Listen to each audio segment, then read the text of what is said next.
December 6 India சுதந்திரம் பெற்றதற்கு பிறகு 2 பயங்கரவாத செயல் நடைபெற்றது. ஒன்று காந்தியடிகளை படுகொலை செய்த நாள், இன்னொன்று மதச்சார்பின்மையை படுகொலை செய்த இந்த டிசம்பர் 6 என்கின்ற பாபர் பள்ளியை இடித்த நாள்.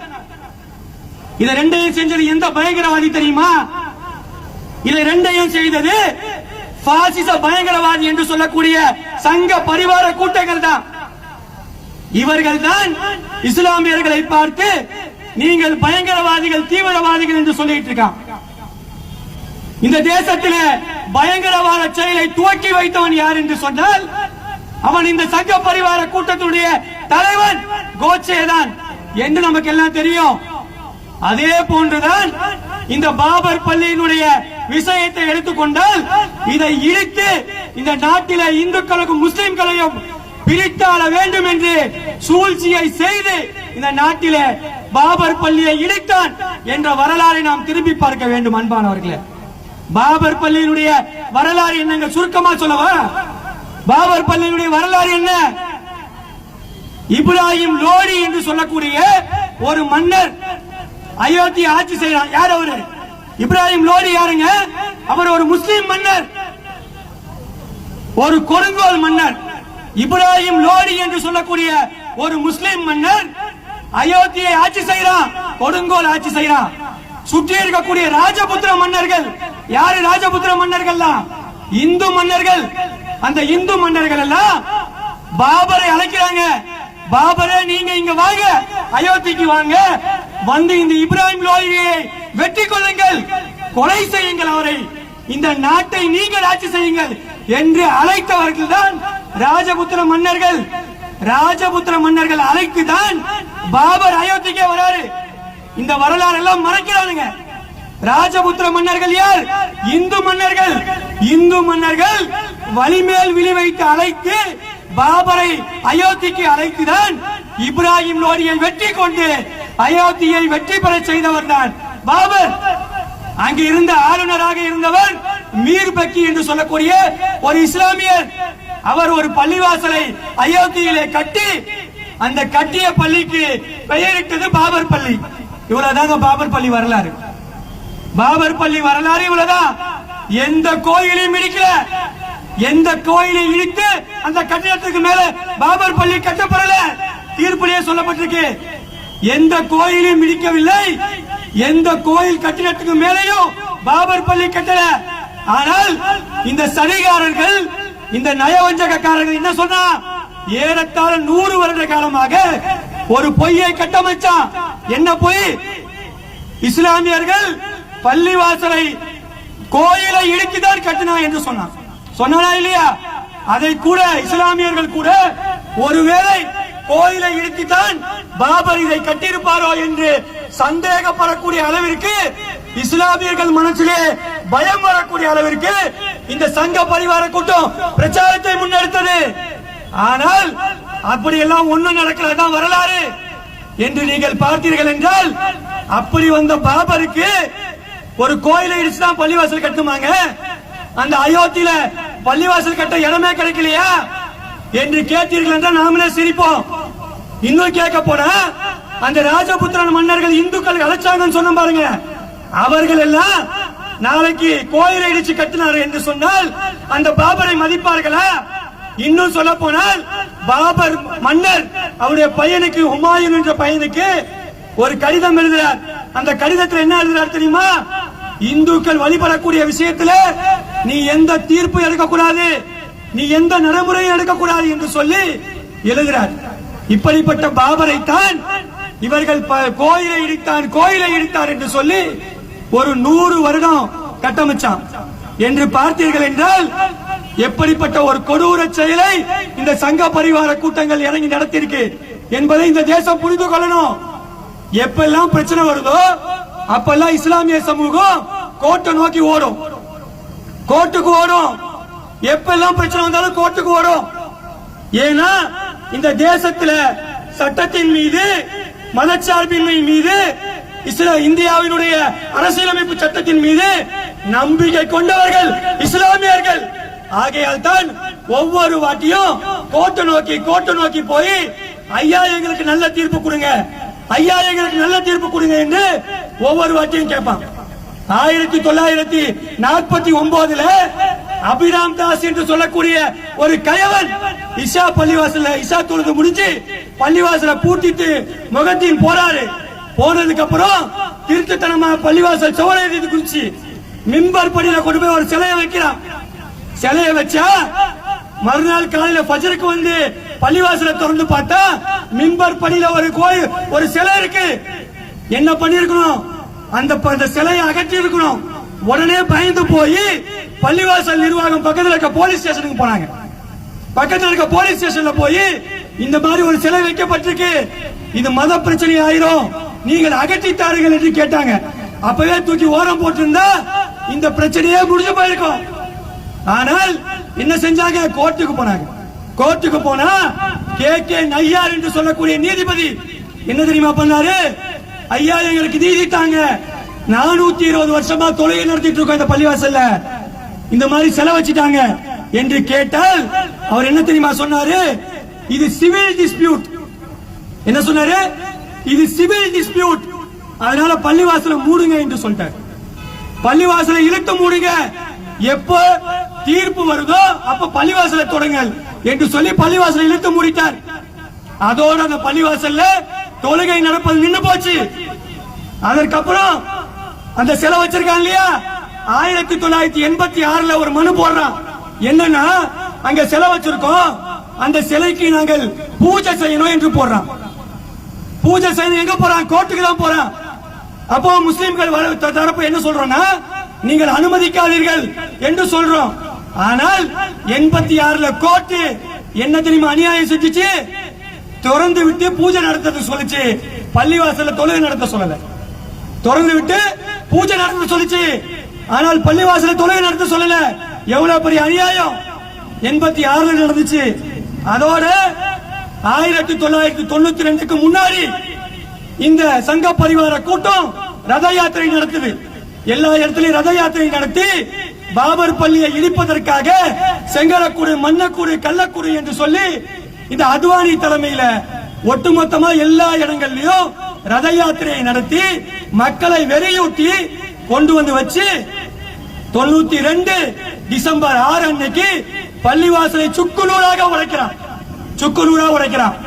ஏதோ அரை மணி நேரம் 1 மணி நேரத்தில் உடைக்கிறாங்க, ஏறத்தாழ ஒரு நாள் முழுக்க உடைக்கிறான். ஏறத்தாழ 20,000 ஆர்மிகள் நிக்கிறான். அங்க இருக்கக்கூடிய உள்ளூர் போலீஸ் நிக்குது, உலக மீடியாக்கள் நிக்குது. அதை தடுப்பதற்கு துப்பு இல்லை, அதை தடுப்பதற்கு துப்பு இல்லை. நேற்று நடந்த யூபியில இஸ்லாமியர்கள் ஆய்வு நடத்ததை தடுப்பதற்காக வந்து நின்றால் துப்பாக்கி சூடு நடத்தி 6 இளைஞர்களுடைய உயிரை பறிச்சிருக்கு. ஆனால் ஆயிரக்கணக்கான மக்கள் பள்ளிவாசல் மேல ஏறி பள்ளிவாசலை உடைக்கிறான். அங்க இருந்த ஆர்மிக்கள் எல்லாம் கை கட்டிட்டு வேலைக்கு பார்க்கிறாங்க. எவ்வளவு பெரிய அநியாயம்! அந்த அநியாயத்துக்கு நடுவுல நாங்க கோர்ட்டை பார்த்து கேட்கிறோம். ஒரு டிஸ்பியூட் இருக்கு கோர்ட்ல, கோர்ட் என்ன பண்ணிருக்கணும்? கண்டெம்ட் ஆஃப் கோர்ட் எடுத்துக்குமா இல்லையா? கண்டெம்ட் ஆஃப் கோர்ட் எடுக்கணும். ஏன் கண்டெம்ட் ஆஃப் கோர்ட் எடுக்கப்படல? அப்போ ஒவ்வொரு நேரத்திலையும் இஸ்லாமிய சமுதாயம் கோர்ட்டை நோக்கி போச்சு. ஆனால் பாபர் மசூதிக்கு எங்களுக்கு தீர்மானமே கிடைக்கல. கடைசியில் என்ன தெரியுமா பண்ணா? 2010 யாருக்கு பிரச்சனை வேணாப்பா, ஒரு பங்கு நீ எடுத்துக்கோ, ஒரு பங்கு நீ எடுத்துக்கோ, ஒரு பங்கு நீ எடுத்துக்கோ என்று சொல்லி 3 பங்காக பிரிச்சு 3 பங்கை நீ எடுத்துக்கொள்ளுங்கள் என்று சொல்லி ஒரு தீர்ப்பு கொடுத்துச்சு அலகாபாத் நீதிமன்றம். எவ்வளவு பெரிய கேவலம்! ஏன்பா நீதிமன்றம் நீதியை சொல்லுங்க, ஆதாரத்தின் அடிப்படையில் வழக்க முடியுங்க, ஆவணத்தின் அடிப்படையில் தீர்ப்பை சொல்லுங்க என்று கேட்டால் யாரெல்லாம் மனு போட்டானோ அவனை நீ ஒரு பங்கு, நீ ஒரு பங்கு, நீ ஒரு பங்கு என்று சொல்லி கட்ட பஞ்சாயத்து பண்ணாதீங்க என்று எல்லாரும் சொல்லி இந்த தீர்ப்பை நாங்கள் ஏற்றுக்கொள்ள மாட்டோம், நாங்கள் மேல்முறையீடு செய்வோம் என்று சொல்லி உச்ச நீதிமன்றத்துக்கு இந்த தீர்ப்பு போதுங்க. உச்ச நீதிமன்றத்துக்கு இந்த தீர்ப்பு போனா 2019 நவம்பர் 9 பாபர் மசூதியுடைய தீர்ப்பு வருது. என்ன தீர்ப்பு வருது? பள்ளிவாசல்ல அத்துமீறி சிலை வச்சது தப்புதான், பாபர் பள்ளியை இடித்தது உண்மையிலேயே தப்புதான். ஆனாலும் இடிச்சவனுக்கே நீங்க அந்த சொத்தை கொடுத்துருங்க. இதுதான் 2019 கோர்ட் செஞ்ச தீர்ப்பு. நாங்க கேட்கிறோம், ஒவ்வொரு வாட்டியும் சட்டத்தை மதித்து நீதியை மதித்து நாங்கள் ஒவ்வொரு வாட்டி இஸ்லாமியர்கள் கோர்ட்ல நீதியை கேட்டோம். இப்படி அதிகார திமிர்ல மக்களை திரட்டி பள்ளிவாசலை கொண்டு போய் இடிக்கிற மாதிரி அராஜக செயலில் ஈடுபடல. நியாயமான தீர்ப்பை கேட்டோம். எங்களுக்கு தீர்ப்பு என்ன வந்துச்சு? 2.77 ஏக்கர் தாங்க பிரச்சனைக்குரிய இடம். இவ்வளவு பெரிய இடம் இருக்குன்னா இந்த ஓரமான ஒரு பகுதி தான் 2.7 ஏக்கர் இடம் தான் பிரச்சனைக்குரிய இடம். ஆனால் கோர்ட் என்ன தெரியுமா பண்ணுச்சு? 64 ஏக்கரையும் தூக்கி இடிச்சவனுக்கே கொடுத்துருச்சு. 64 ஏக்கர். அப்ப என்ன அர்த்தம்? கோர்ட் யாருக்கு சாதகமா இருக்கு? நாங்க கேட்டோம், ஆவணத்தின் அடிப்படையில் தீர்ப்பு தாங்க என்று சொன்னால் இவர்கள் என்ன செய்தார்கள்? அங்க இருக்கக்கூடிய நம்பிக்கையின் அடிப்படையில் பிரச்சனை வரக்கூடாது என்று சொல்லி தீர்ப்பை கொடுத்தாங்க. சில சில சில பெரிய மேதாவிகள்லாம் இஸ்லாமியர்கள்ட்ட வந்தாங்க, நீங்க கவலைப்படாதீங்க, இந்த ஒரு பள்ளிவாசல் போனா போது. என்ன சொன்னா? இந்த ஒரு பள்ளிவாசல் போனா போது, நீங்கள் கவலைப்படாதீர்கள், இந்தியாவில் பிரச்சனை முடிஞ்சுல, தேசத்துல பிரச்சனை முடிஞ்சுல, நீங்க விட்டுருங்க என்று சொல்லி முஸ்லிம்களை ஆறுதல் பண்ணா. நாங்க அன்னைக்கே சொன்னோம், ஏண்டா இந்த சங்க பரிவார கூட்டம் ஒரே பள்ளிவாசலுடைய தீர்ப்புல போகாது. அவன் ஒரு 3000 பள்ளிவாசலுடைய பட்டியலை கையில வச்சிருக்கான். அவன் என்ன சொல்லிட்டு இருக்கான்? பாபர் மசூதி ஜீத்தே ஹை, காசி மதுரா பாக்கி ஹை என்று சொல்றான். அதை கோர்ட் காதல விழலையா? இங்க இருக்கக்கூடிய காவல்துறைகள் காதல விழலையா? ஆர்மிக்களுடைய காதல விழலையா? அப்ப இந்த ஒரு தீர்ப்பு ஒட்டுமொத்தமா தடை செஞ்சிருமா என்று பார்த்தீர்கள் என்றால், ஒட்டுமொத்தமாக இப்ப இந்த 2 வருஷத்துல மட்டும் 12 பள்ளிவாசல பிரச்சனை பண்ணிருக்கான். 2 வருஷத்துல வாரணாசியில யூபியில பிரச்சனை, சாம்பல்ல யூபியில பிரச்சனை, மதுரா சாயி மஸ்ஜித்ல பிரச்சனை, ராஜஸ்தான் அஜ்மீர் தர்கால பிரச்சனை, டெல்லியில குதுப்பினார்ல பிரச்சனை, கர்நாடகால சுபா மஸ்ஜித்ல பிரச்சனை, அதே கர்நாடகால பாபரி தர்கா என்று சொல்லக்கூடிய அந்த தர்கால பிரச்சனை, எம்பி மத்திய பிரதேசத்துல மௌலானா மசூதில பிரச்சனை, அதே யூபியில திலாவளி மஸ்ஜித்ல பிரச்சனை, சம்ஷி ஜுஹுமா என்று சொல்லக்கூடிய மஸ்ஜித்ல பிரச்சனை, யூபியில அடாலா மசூதி என்று சொல்லக்கூடிய அந்த பகுதியில பிரச்சனை, ஷேக் சலீம் சிஸ்டி என்று சொல்லக்கூடிய தர்கால பிரச்சனை. இப்ப சொல்லுங்க, எங்களை ஆறுதல் சொன்ன நல்லவர்களே, எங்களை பார்த்து நீங்கள் சும்மா போங்க என்று சொன்னவர்களே, நீங்க சொல்லுங்க, ஒரு பள்ளியோட முடிஞ்சு போச்சா இந்த பிரச்சனை? இன்னும் சொல்ல போனா இந்த யூபியினுடைய சம்பல் பகுதி பிரச்சனை இருக்கு இல்லையா, 93 வழக்கு போடுறான். 93 பாபர் பள்ளி இடிச்ச உடனே வழக்கு போடுறான். அப்ப நீதிமன்றம் என்ன சொல்லுச்சு? வழிபாட்டு தல சட்டம் இருக்க அமல்ல, நீ ஒரு வழிபாட்டு தலத்தை நீ வேறு உருவத்துக்கு மாற்ற முடியாது என்று சொல்லி தள்ளுபடி செஞ்சுச்சு. ஆனால் இந்த பாபர் மசூதி வழக்கு வந்ததுக்கு அப்புறம், தீர்ப்பு வந்ததுக்கு அப்புறம் இப்ப போய் வழக்கு தாக்கல் செய்யறான். வழக்கு தாக்கல் செய்தால் நீங்கள் ஆய்வு நடத்துங்கள் என்று சொல்லுது உச்ச நீதிமன்றம் சொல்லுது. என்று சொன்னால் சட்டத்தை மதிக்க வேண்டியவர்கள் யார்? சட்டத்தை மதிக்க வேண்டியவர்கள் ஒரு சாமானியரை விட அரசாங்கமும் நீதிமன்றம் தானே. நீதிமன்றமும் அரசாங்கமும் நீதியை மதிக்காமல் 1991 வழிபாட்டு தலங்கள் சட்டம் இருக்கு. என்ன அந்த சட்டம் சொல்லுது? சுதந்திரத்துக்கு முன்னாடி என்ன வழிபாட்டு தலம் இருக்கோ அந்த வழிபாட்டு தலம் அப்படியே இருக்கணும். அந்த சட்டம் சொல்லுதுங்க, வழிபாட்டு தலம் அப்படியே இருக்கணும், அதை நீ மாற்றக்கூடாது, நீ டிஸ்பியூட் பண்ணி வழக்காட கூடாது என்று சொல்லுது. இதையெல்லாம் இந்த சொன்னார் அந்த நீதிபதிக்கு தெரியாதா என்று கேட்டீர்கள் என்றால், யாருக்கு சாதகமாக நீதி வழங்கப்படுகிறது என்று நீங்கள் எண்ணி பார்க்கணும். என்று சொன்னீர்கள் என்றால், கொட்ட கொட்ட குடிபவன் ஏமாளி என்று எஸ்டிபிஐ ஒரு பாடல் வரி இருக்கு. நாம கொட்ட கொட்ட குனிந்து கொண்டே இருந்தால் இந்த தேசத்திலே அடிமை சட்டை நமக்கு அணிவிக்கப்படும் என்பதை இந்த தேசம் புரிந்து கொள்ள வேண்டும். நாம இஸ்லாமியர்கள் ஒவ்வொரு வாட்டியும் போகட்டும் நமக்கு பிரச்சனை வேண்டாம், போகட்டும் நமக்கு பிரச்சனை வேண்டாம் என்று சொன்னால், இந்த தேசத்துல நமக்கு நீதியை பெற்றுத் தருவதற்கு ஒரு நீதிமன்றம் இல்ல, ஒரு காவல்துறை இல்ல, ஒரு ஆர்மி இல்ல என்று சொன்னால் நீதிமன்றத்தில் மட்டும்தான் நீதி பெற முடியும் என்று இல்ல. நீதிமன்றத்தில் மட்டும்தான் நீதி பெற முடியுமா? நீங்கள் சொல்லுங்க. இந்திய சுதந்திர போராட்ட வரலாறு நீதிமன்றத்தில் போய் நடத்துறாங்களா? நீதிமன்றத்தில் போய் நீதி கேட்டாங்களா? காந்தி எவ்வளவு பெரிய வல்லுநர், காந்தி எவ்வளவு பெரிய வக்கீல், நீதிமன்றத்தில் போய் சுதந்திர போராட்டம் நடத்தினாரா? அம்பேத்கர் எவ்வளவு பெரிய ஒரு வல்லுநர், அம்பேத்கர் எவ்வளவு பெரிய ஒரு அட்வொகேட், நீதிமன்றத்தில் வழக்கு நடத்தினாரா? நீதிமன்றத்தை தாண்டி மக்கள் மன்றம் தான் ஆக சிறந்தது.